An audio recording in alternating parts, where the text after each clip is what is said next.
Good morning. My name is Dr. Hillel Mazansky, and I specialize in medical hypnosis, guided imagery, nutrition and exercise, my website being www.gianinc.com, guided imagery and nutrition incorporated.com. Today's health tip is going to discuss sleep apnea. Now, I don't know whether many of you know of this condition, but it is a serious condition that occurs during sleep. The hallmark of sleep apnea is snoring. Now, I don't want you to think that everybody who snores has sleep apnea. But people who do have sleep apnea snore. The word sleep apnea means when you don't breathe. That is the medical terminology for not being able to breathe.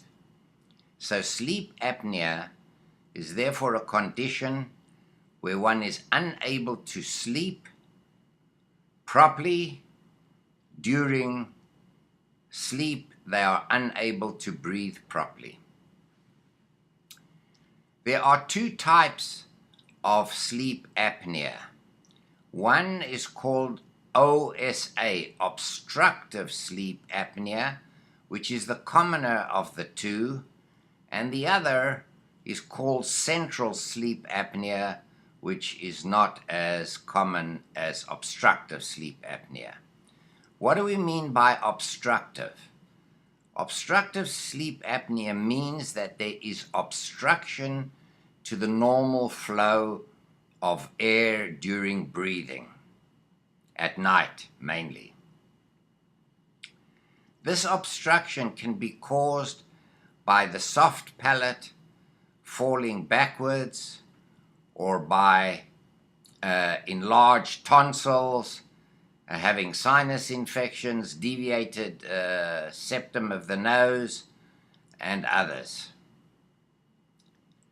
Central sleep apnea, on the other hand, has got nothing to do with a form of obstruction, but there is some problem in the brain where the brain is unable to send the correct messages to the muscles of breathing to breathe and inhale and exhale properly. Who gets sleep apnea? The vast majority of those who suffer sleep apnea are: 1, obesity, they are very overweight, and as a result of that, that causes the obstruction. 2, people who have a neck size of greater than 16 or 17 inches. 3, if patients have very large tonsils. If you are over the age of 40. And if there's a family history of sleep apnea. Those are the factors that determine whether one gets sleep apnea or not. The person suffering from sleep apnea does not realize that they snore at night. It is only their partners that know that they snore. If you live by yourself, and you have those hallmarks of being overweight with a large neck size, family history, etc., etc., what I recommend to my patients is to buy a recording machine and put the machine on as you go to bed, and it will record your snoring during the night. In the morning, you can then listen and find out if you snore or not.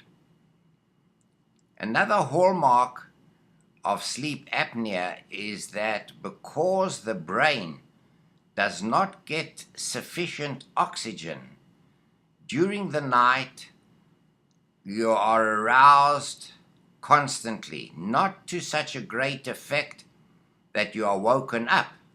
You are only awoken when the oxygen level drops to such an extent that it wakes you. But the sleep that you have is insufficient, and it is not true sleep. As a result of that, the following day you tend to be extremely tired, and you can fall asleep at the wheel while you're driving, which can be extremely dangerous because it can cause a car accident and possibly loss of life. If you are sitting reading, all of a sudden you drop off to sleep. If you go to a movie, within minutes you're asleep. You feel tired and exhausted every day because of the fact that you did not have a good night's rest the night before, due to either the obstructive, which is the far more common, than the central. And if I had to choose one cause of the sleep apnea, it is obesity. The complications from having untreated sleep apnea are serious. It can lead to abnormal heart rhythm called atrial fibrillation, heart attacks, stroke, high blood pressure, diabetes, and worsening of depression, and worsening of symptoms of ADHD or adult hyperactivity disorder syndrome. So this diagnosis is not taken lightly. How do we diagnose it? There are two forms of diagnosing sleep apnea. First of all, the history is very suspicious, but you want to have some sort of a confirmation. So one does a sleep study. There are two types of sleep studies. The one that is used most commonly is the home sleep study, where you're attached to a small machine and you put it on before you go to sleep, and you sleep with it the whole night, and then the following day you return the machine and it is analyzed, and there's certain waves, etc., on the machine which tells one that you had sleep apnea or hypopnea, which means a decrease in breathing and aeration. If that is of a dubious result, you're not sure whether it is or it isn't, then people undergo a formal sleep apnea test, which is where the patient is admitted to a hospital overnight and is hooked up to all types of different wires and gadgets, and it measures your brain, and it measures the heart and the breathing, etc. And while it's a little uncomfortable, you do tend to fall asleep, and the measurements are taken, and that is the very best of the best treatment, the very best of the diagnostic methods is a sleep study that's performed in a hospital. Treatment. How does one treat sleep apnea? First of all, as soon as the diagnosis is made, you are given a type of a respirator, and you attach it to your nose and mouth via a mask or via tubes into your nose. And when you stop breathing or your breathing is not correct, it triggers the machine to increase the pressure and force the air into you. That is basically how it works. There are various variations, which is not germane to the subject. Some people find it uncomfortable for a while, but eventually they get used to it. And what a dramatic improvement in how you feel. Within 2 days, you cannot believe how well you feel and what a difference, because you have good, restful sleep at night, and you wake up fully refreshed and ready to go. But that is just what we call symptomatic treatment. We're treating the symptom using the machine, but we're not treating the cause. We're not treating the obesity, which has to be treated Because if one treats the obesity, you lose the weight, miraculously the sleep apnea disappears and you sleep well without a machine. We do patients who suffer obesity, as I've mentioned on many occasions. If their BMI is below 30, they're hypnotized, they get a highly nutritious eating program, and they're given an exercise program.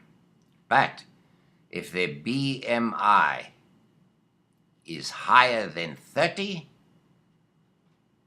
then we give them the virtual lap band surgery, where we take them through the whole surgical procedure of going through a lap band surgery, where you put the ring around the stomach to make it smaller, and they visualize themselves going through the whole procedure. They then see that they have a small stomach and they eat accordingly.